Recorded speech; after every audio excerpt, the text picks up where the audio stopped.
Hello and welcome to Sid Meier's Civilization 6, the early access preview. We're going to take a look at the opening game, talk about some of the new features that are going on. The game is not due out for another couple weeks, but thanks to the miracle of preview, we get to take a look at some of the things that are going on in it in advance. Now keep in mind that this is a preview game, which means that the full game is obviously not ready. As a matter of fact, Ed Beach and Dennis Shirk at 4Axis both said that they will be, as in their words, dialing the knobs as right up until release time. So it should be fun.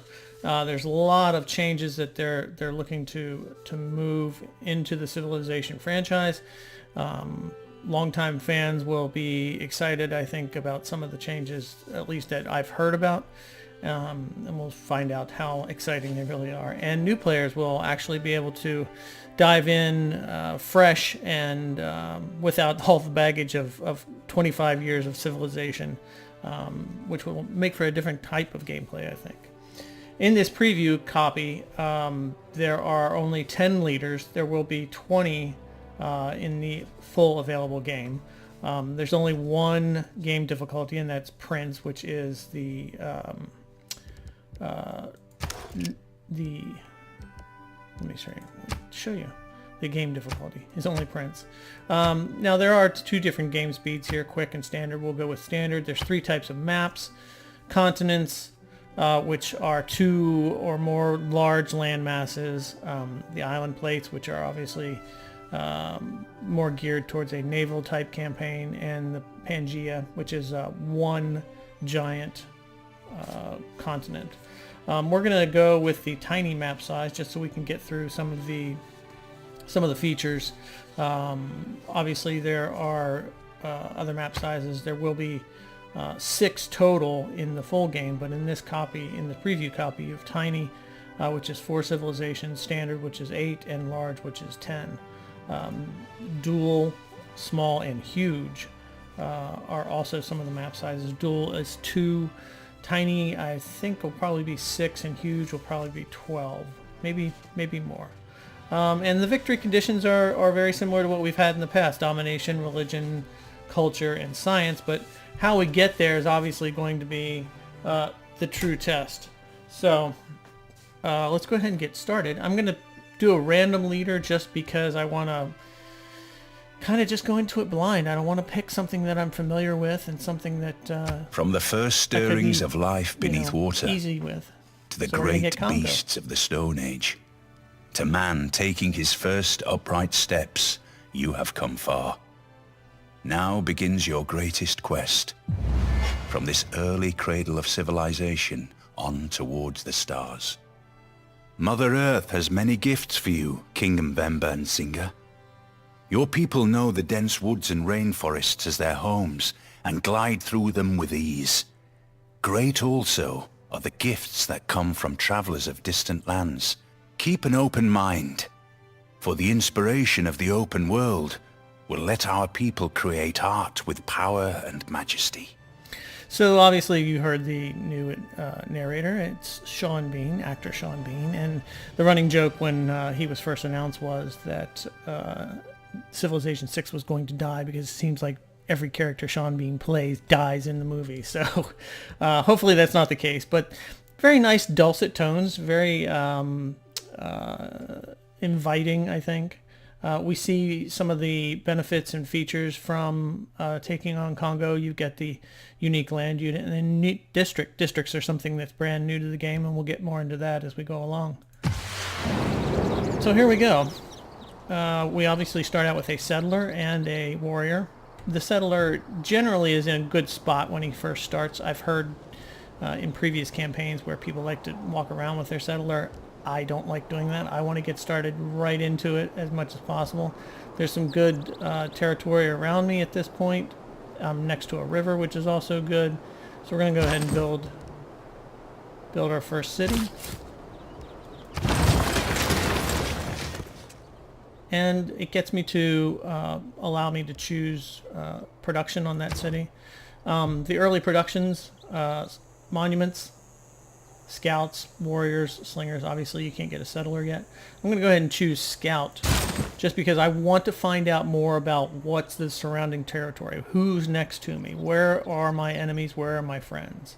And I'm going to do the same with research. Pottery is always a good one to start with just because you can get the granary, and granary allows you to build more population more quickly. And you'll also find that a new feature in this game for housing is also available with growth in the pottery area. And now we have our warrior. Our warrior is fairly solid. It's a relatively weak early game military unit. So we're just going to send him to automatically explore the area to see what he can see, and then maybe we get a better sense on where we are in the world. Now, the first couple turns are obviously going to be just running through the gamut as the warrior searches out things, and also we continue to build in our city.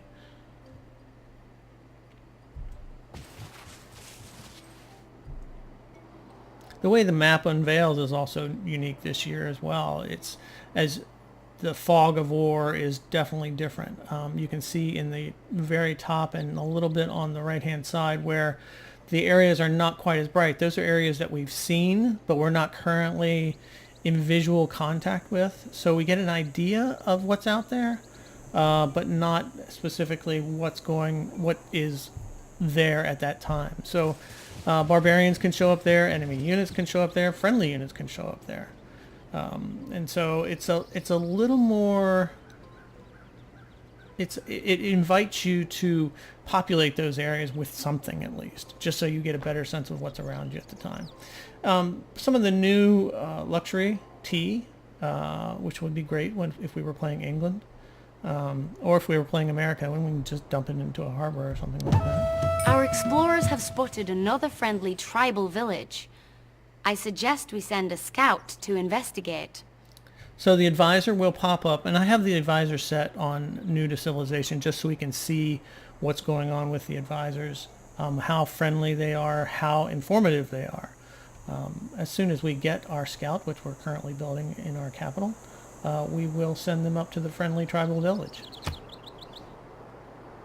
Also on the right hand side, you see above where the turn icon is, are indicators to tell me that I've gotten a message about something, and this one tells me where the tribal village is located, and lets me know that I've discovered one.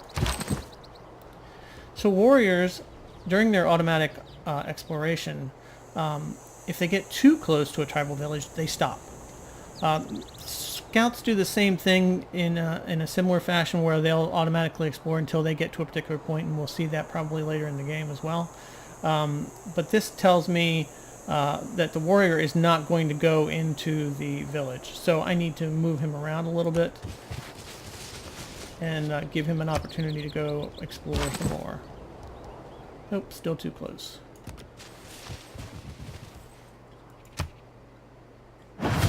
Reconnaissance units like scouts are unique in that they can gain experience by exploring and discovering parts of the world.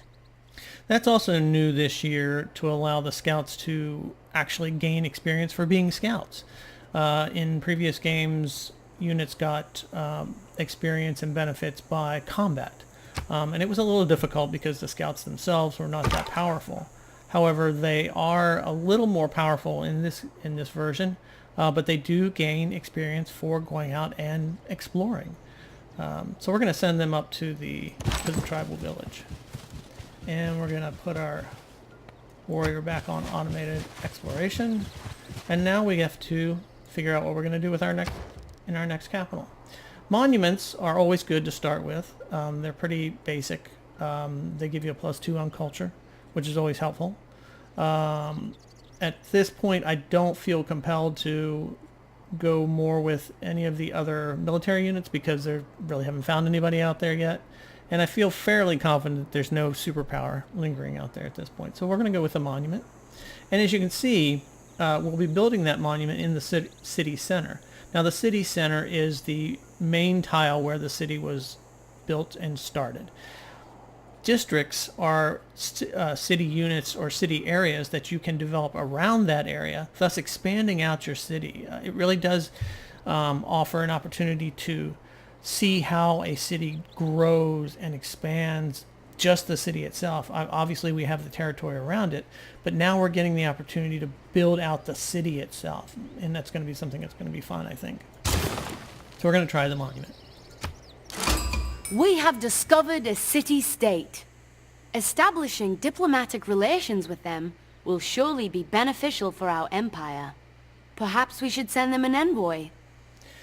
City-states are... There are several different types of city-states, and each may provide different benefits in return for our friendship. Our government, over time, will allow us to earn envoys to grow these relationships. Our city continues to prosper. Already our people thrive, and our population grows. I think she's done now. So city-states are a carryover. They are obviously not aligned in the beginning with anyone in particular. You can see this one is up here to our northeast, and the little icon tells you that they do have a quest for us, and they would like us to recruit a great general.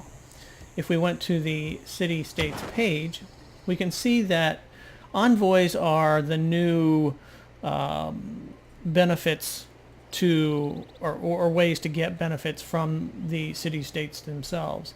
This particular city-state is a militaristic state, and if we send one envoy, which we do when we discover a city-state before someone else, we automatically get one envoy. But we can earn more envoys as the game goes on, so that we can get more benefits depending upon how many we do. Also, if we get built up to 3 envoys, plus that we have more than anybody else, we get additional benefits. And because this is a militaristic city-state, we're going to get benefits to our combat. But right now we have 1 envoy there, and we're a little early to try and figure out how we're going to get that great general. So we'll continue on. Now they build their own units, and this will come more into play later on as you gain, because they seem to really populate quickly. Their units are all over the place. Now they don't necessarily go out and try and conquer anything. They will fight against barbarians or barbarian encampments that they see, but they're not aggressive towards other countries or other civilizations unless they are at war with those civilizations.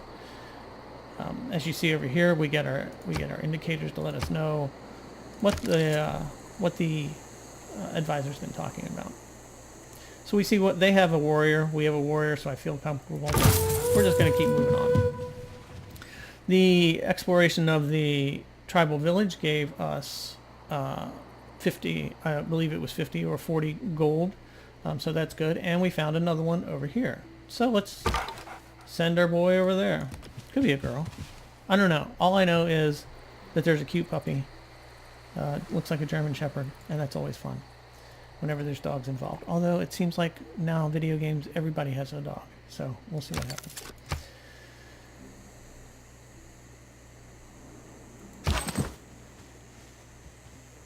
Okay. Our warrior has stopped because, again, he's too close to a tribal village. So let's keep sending him this way to see if we can find... We're finding a little bit of coastline over here, so I feel pretty confident that this may be coastline over here. We may have to explore that a little bit later on.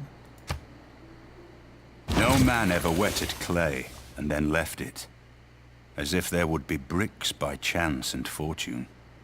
So we've accomplished our first research. We've got pottery. With this, we can build the granary, which will help us with food and with housing.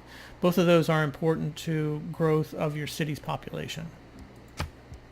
So let's take a look at the tree right now. The tree is fairly straightforward from previous campaigns. You can see the different elements involved, see what is possible and how you're going to get there. Nothing really new in the early game. I like the ability to boost the gathering of this technology.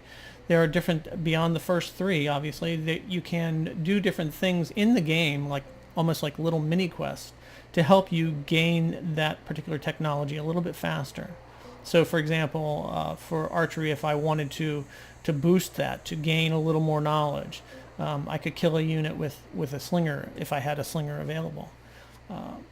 That kind of helps to spur things along a little bit. It helps me, one, to gain particular technologies faster if I do boost them, but two, it gives me almost gives me little targets along the way, so that, you know, for example, sailing, you know, I may want to find or establish a city on the coastline just so I can get that sailing bonus. And it's one of the elements in the game that helps steer you along a little bit, but it still gives you the option and choices that if for some reason you weren't anywhere near the coast, you're still going to get sailing. Why you'd want it, I don't know. But it's one of those things where you can keep a little nugget in the back of your head, like, I need to go meet another civilization so I can get that writing bonus. But for now, just because I'm paranoid and I hate it when other people try and sneak attack me when I'm not ready, I'm going to go with archery. I do have to research animal husbandry first, and then I'll get to archery, so that'll be 2 technologies before I can build my first archer. Still exploring out there. Now this is a barbarian scout. Barbarian scouts are unique in that if they find a city, they will actually report back to where they came from, which is a barbarian encampment. And then you are probably going to be getting a steady stream of barbarians coming into your area. So the key thing is, do you try and track them down? Do you try and clip them before they can get back? Or do you just go to the encampment and, you know, cut the snake off at the head? The trick with barbarian scouts is that they are fairly quick, and it's hard to catch up to them. So we see him across the way. He's not found where we are. He's probably exploring this area here, so we are okay at this point. But it's something to note that, and as you see, the city-state's coming up and trying to go after the barbarian scout himself. They obviously don't want people busting into their house. So we're back to automating our warrior just so we can find more territory. And by visiting this particular tribal village, they have given us progress towards early empire. Now, early empire is one of the civics. Also something that we can do, and it's something new, that'll allow us to establish different types of governments to give us bonuses in different areas. Once we get Code of Laws here in 3 turns, we'll get more into that. But this particular one has given us a bonus into the civics tree, which is kind of, you know, evolved for a tribal village, I guess. The scout now needs some orders, so let's actually move him down. And as you see, that turned black. The path turns black. The path turns white so long as you're in areas that you've visited before. But this area we have not seen, we have not visited, and it turns black to let you know you're going into a place that you've never seen before, that may not be allowed, which means you'll get to there and it'll stop or try and fight your way around. But it is the shortest path to get to where you're trying to go. So we're gonna give it a try. We'll see what happens when we get there. It could be land. It could be a sarlacc pit for all I know. Actually, that would be pretty cool. So our warrior is up here and trying to track this scout. Now we have a choice here. Do we want to try and attack the scout? And as I rolled over that, you get to see a little bit about the terrain itself. Grass, woodlands, river, it costs 2, but it also tells you about defense modifiers, the appeal is something new, to say, hey, this might be a good place for you to establish a city.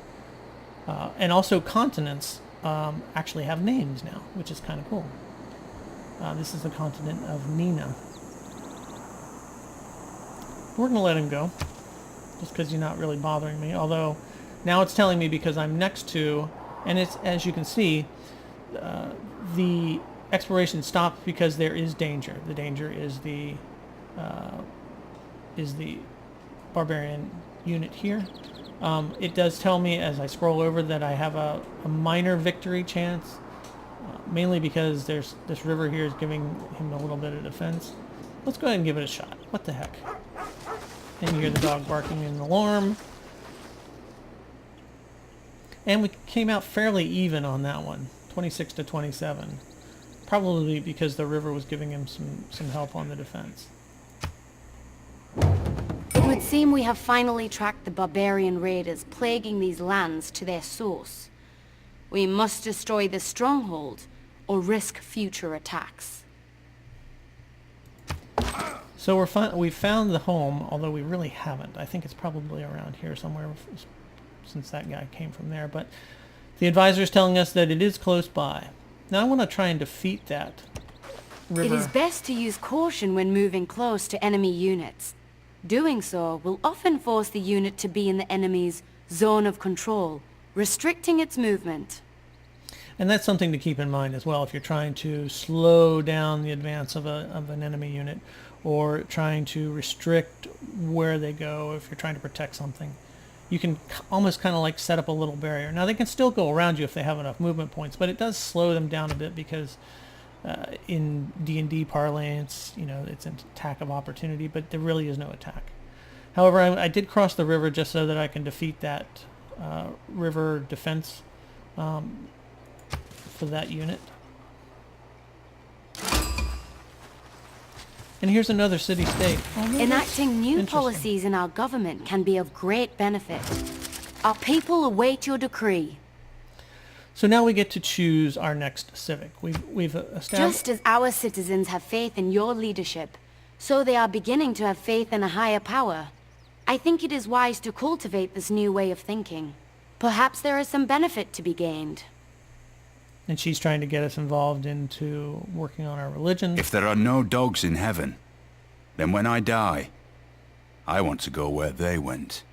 These comments on each one of these discoveries are they're really well thought out. It was a great effort by Firaxis, obviously, to try and find something appropriate for each one. And while some are very appropriate historically for a particular accomplishment, there are some that are just absolutely hilarious, and also very appropriate. It is not wisdom, but authority that makes a law. So by unlocking this civic, we get 4 new possibilities for policies that we can do. So let's go ahead and establish our policies. Currently we have a chiefdom government. It's the beginning government, and it's largely very limited in what it can do. However, there are other governments that we'll be able to discover along the way and find how we can expand and do different things. Right now, we can establish 1 military policy and 1 economic policy. Discovering civics will give you different civic cards over here that you can use to establish, policy cards that you can use to drag and drop in to gain benefits for whatever you want. There's also going to be diplomatic and wild card, which is allowing you to do pretty much anything that you want. So in this early game part, I'm going to get some additional strength when fighting barbarians, because I think that's probably going to be where I'm going to be doing a lot of my battle. And since I really only have a capital at this point, I'm going to enact the God King. I just like the name too. Economic policy, which gives me an additional faith and additional gold in my capital. Our policy is set. And as you can see, the barbarian has fled. Coward. Back across the river, although it does put him closer to the city-state, so they may end up taking care of him anyway. But I want to find out where that Yeah, and there's the city-state warrior. Where is that barbarian encampment? I still don't see it. Oh, here's one. Barbarian outpost. Now, the barbarians in the past have always just kind of cropped up in areas where we've never really explored.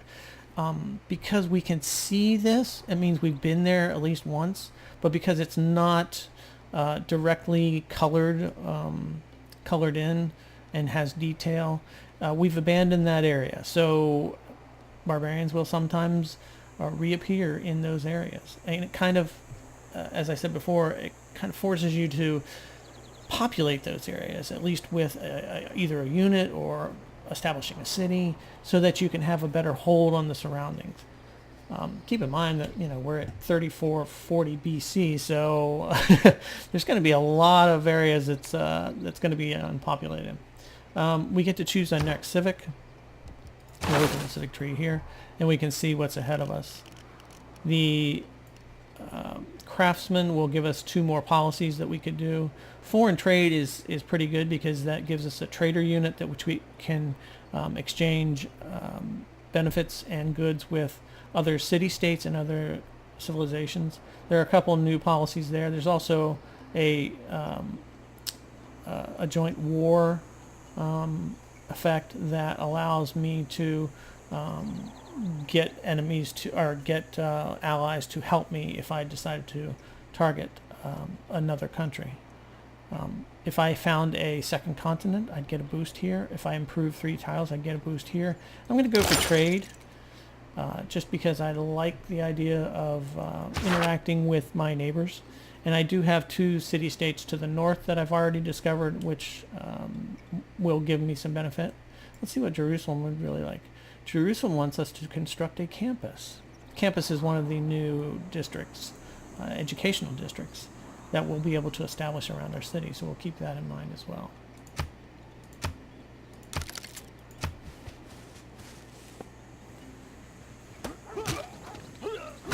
We hear fighting going on. And as expected, the city-state was the one that took care of that barbarian unit. Now this one is making me a little nervous down here. So I'm gonna send my warrior down in that direction, just so we can investigate a little more. And my scout has arrived at the area where I'd like. This appears to be a good area that we may want to establish a new city in a little bit. It's got access to the water, which is good. It's a bit narrow here, which I'm not particularly fond of when I come, but I want to establish a city. So I may end up going in one of these 2 locations so I have more ocean access. But it does verify the thought that I had, where there is water, a large body of water nearby. I'm going to go ahead and put him on automated exploration, and maybe he'll start heading to the south, so we can see what's down that way.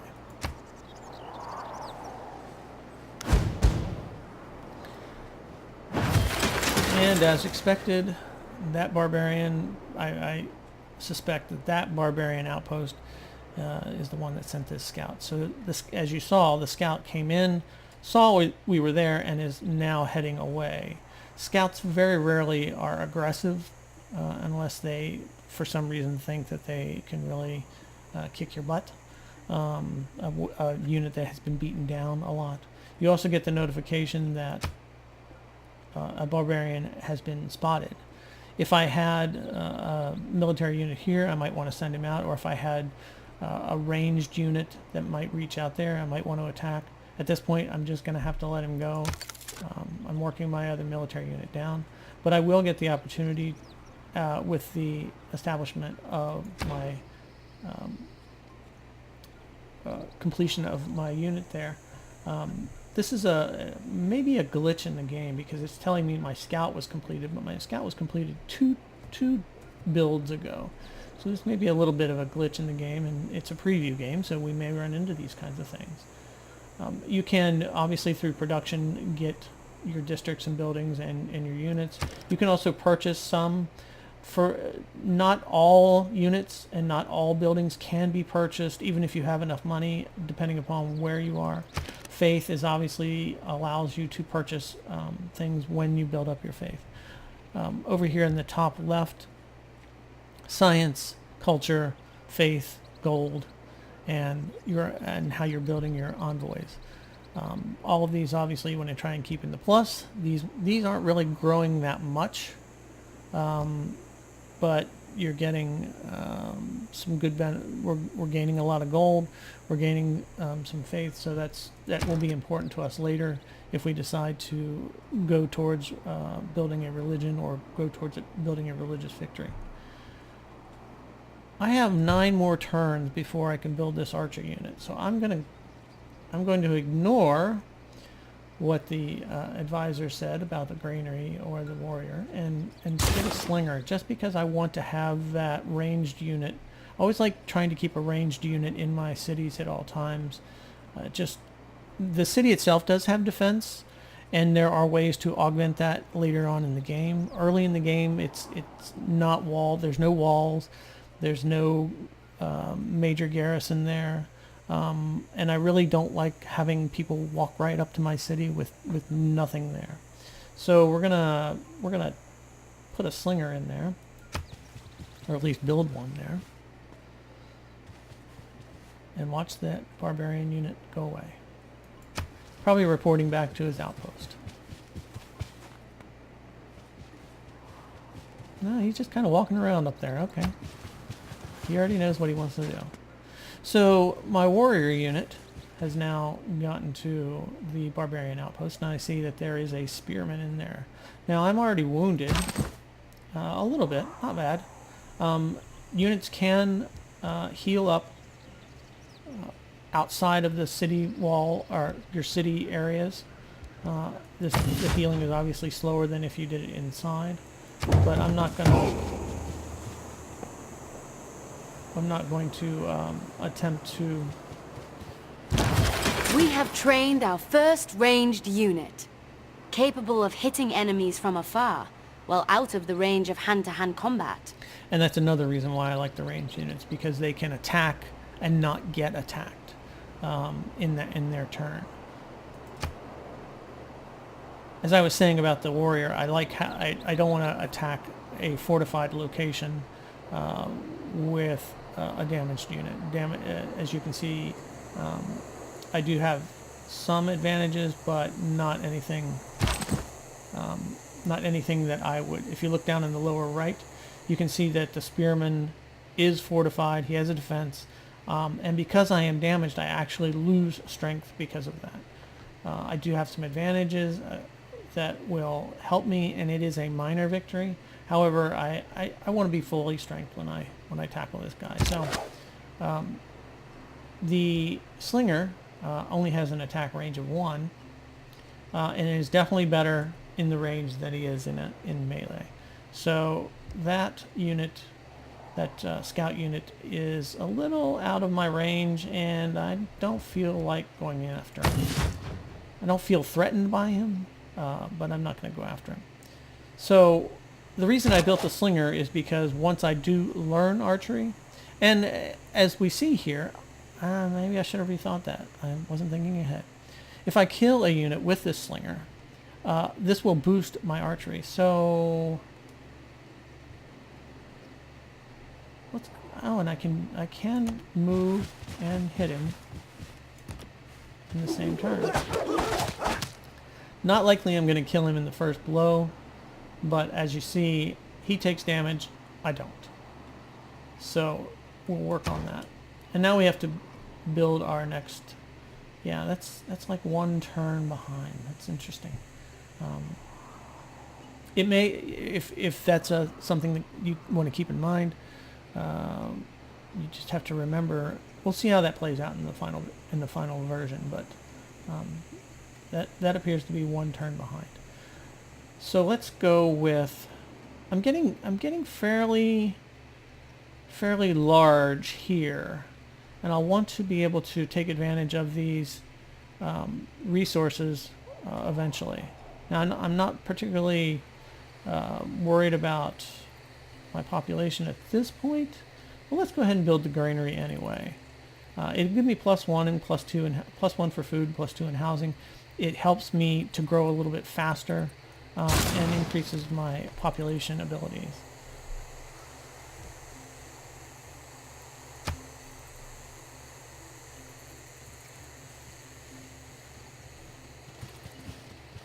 You can faintly hear the music. There is a nice music here.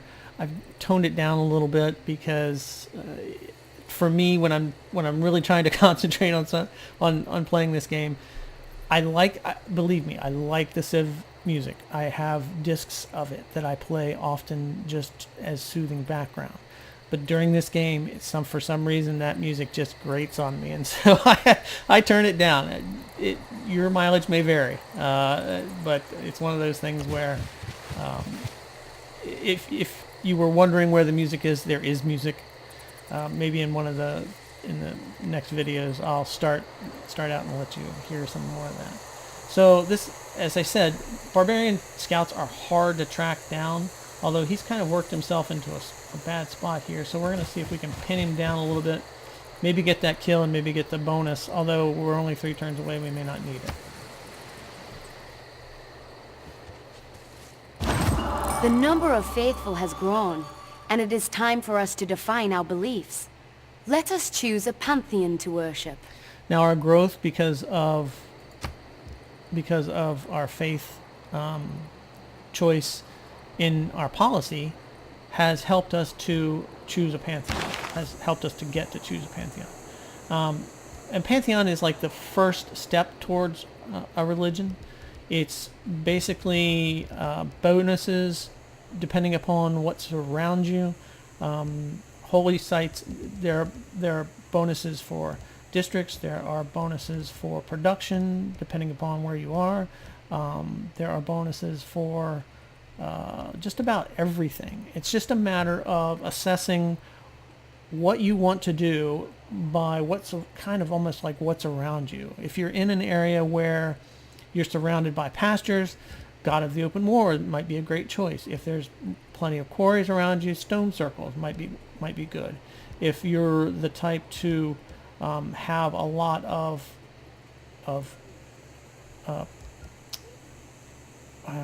I've lost my train of thought. Anyway, if you have these particular units, abilities around you, resources, that's the word I was trying to find, resources around you, may you want to go for those as well. If you are aggressive, God of War is always a good one, although I did not see Kratos when I tried that, so maybe not.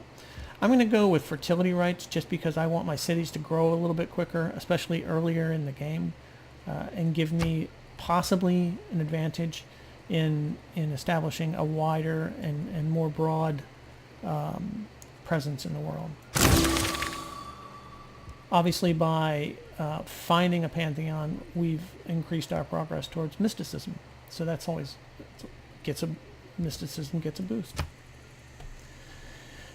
Now, to actually find a religion, to start a full religion, we'll need to earn a great profit.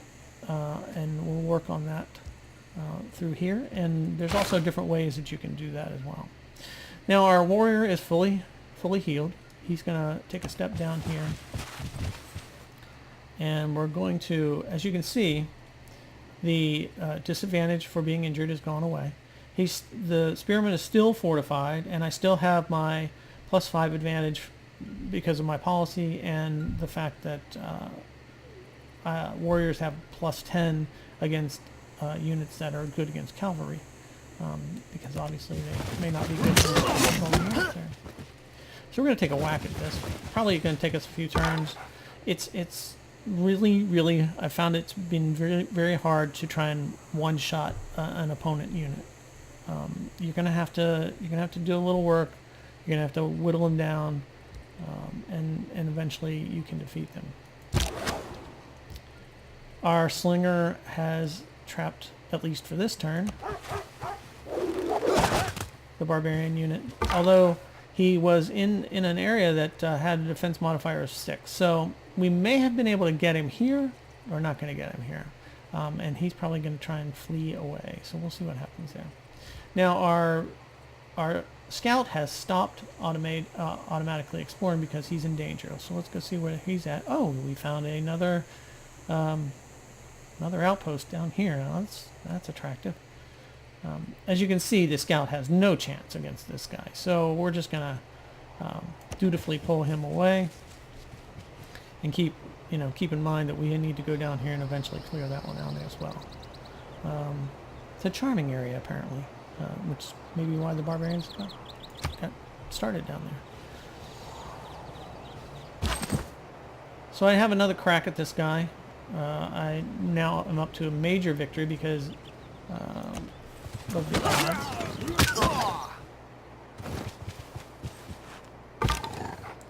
Both of them are still hanging in there. I may be able to get him next turn. The thing about barbarians is that they don't heal very well, if at all.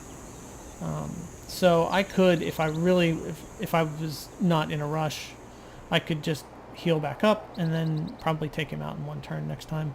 I may be able to do that as well anyway. And that barbarian Scout got away from me.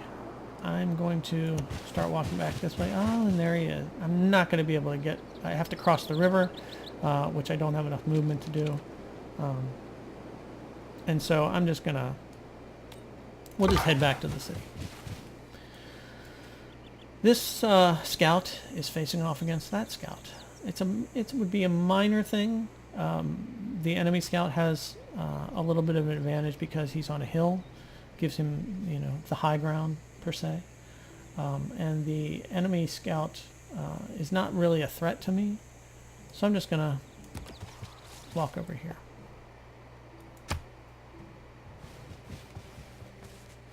I shot an arrow into the air. It fell to earth. I knew not where. So we've accomplished our research on archery, which is what we wanted to do. It will unlock the archer, which is a stronger ranged unit. It also has a longer range of 2, provided it's not blocked by something else, and will be able to upgrade our slinger into an archer for 30 gold, which we'll go ahead and do that, and still bring him back to the city. And also we have this battle here to finish up.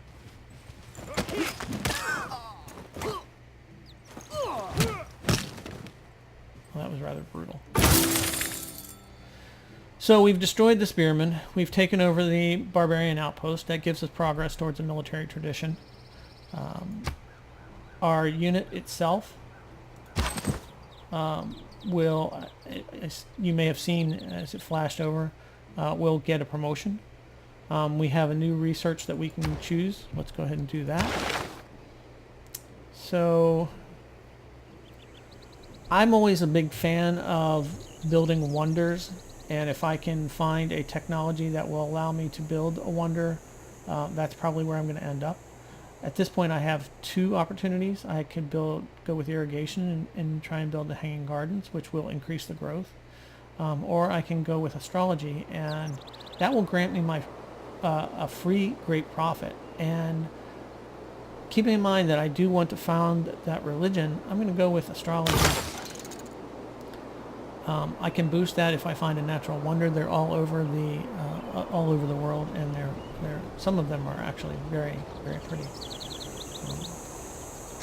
which I guess is why they're natural wonders. We have a Scout that needs some orders. Let's send him over this way a little bit. Oh, and we're finding more barbarian Scouts over there. So we're at turn 25 right now. 3040 BC. We have 1 city. We have a couple military units, and we have a Scout that's running around. We've made contact with a couple of city-states, and we're still very early into the game. But we're going to take a pause here and stop this particular episode. And just, it's early. We're still trying to evaluate, still trying to figure out our options. We're still also exploring. And as you can see, even through 25 turns, we really, and that was with, having a warrior expanding or exploring and a Scout exploring.